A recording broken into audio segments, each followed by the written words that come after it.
Today's recipe is chicken with sweet chili mayo wraps. Make sure that you watch the recipe entirely in order to get the best results. I've got here 4 skinless and boneless chicken thighs. You can go with chicken breast if you want to, but I just feel like chicken thighs, they retain a better flavor from the seasoning that you're adding, and also they don't go that dry because they've got a bit of fat in there. Now, if you've got some excess fat that you want to trim off, then just do that and continue with the seasoning. Now, when it comes to seasoning, I'm gonna go with half teaspoon of table salt, a quarter of teaspoon of freshly grounded black pepper, about half teaspoon of garlic powder, and also my today's secret ingredient, which is piri seasoning. So I'm gonna get in 1 full teaspoon of that. Now bear in mind that it's got a bit of heat in there, so you might not want to add the whole teaspoon like I did, but I do like it kind of spicy, so it's all good with me. Now at this point I want to add about 2 tablespoons of veg oil, and I also want to get a bit of acid in there. So I've got here half lime,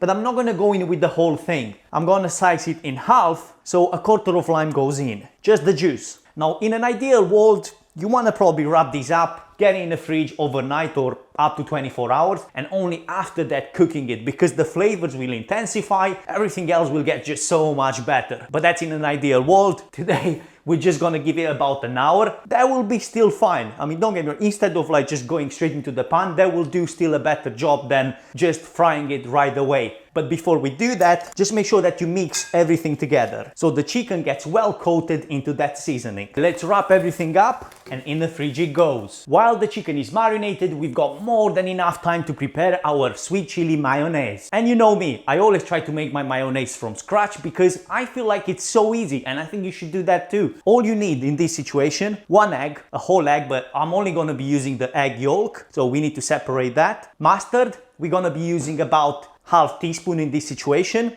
You need some sort of acid. The mustard will do the job on its own, but I also like to add a bit extra acid, which then can be vinegar, white wine vinegar, or because I still have some lime in here, I'm gonna go with a few drops of lime.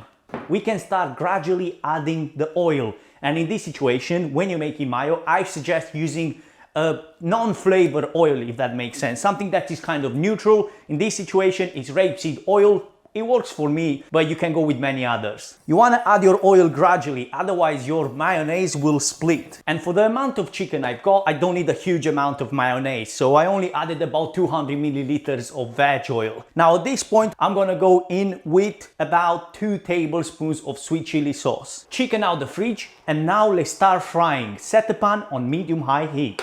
Since I've already added some oil in here, there is not that much oil needed, so I'm only going to be adding 1 tablespoon.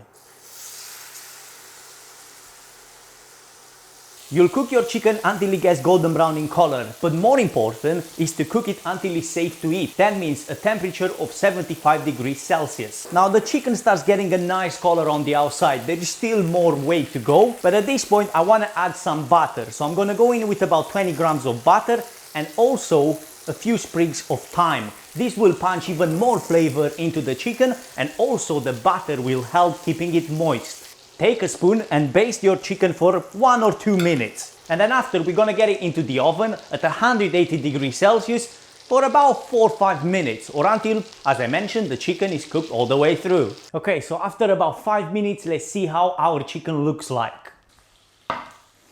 Now give it about 3-4 minutes to rest. The meat will become a bit more relaxed. Also, it will release some of those juices that will most likely bleed into your wrap. So this is kind of an important step, so make sure that you don't skip it. So I've got here 2 tortilla wraps. They are not bad, they're not amazing, but we can bring this to a whole new level simply by toasting the wraps in the pan. So add your sweet chili mayo, add your chicken, add some cheese and whatever else you want, wrap everything together and toast them in a pan on high heat. Give them a bit of color and happy days. And this is it. I really hope that you enjoyed this recipe. If you did, make sure to give it a thumbs up, subscribe to the channel for more simple recipes like this, and I will see you in the next one.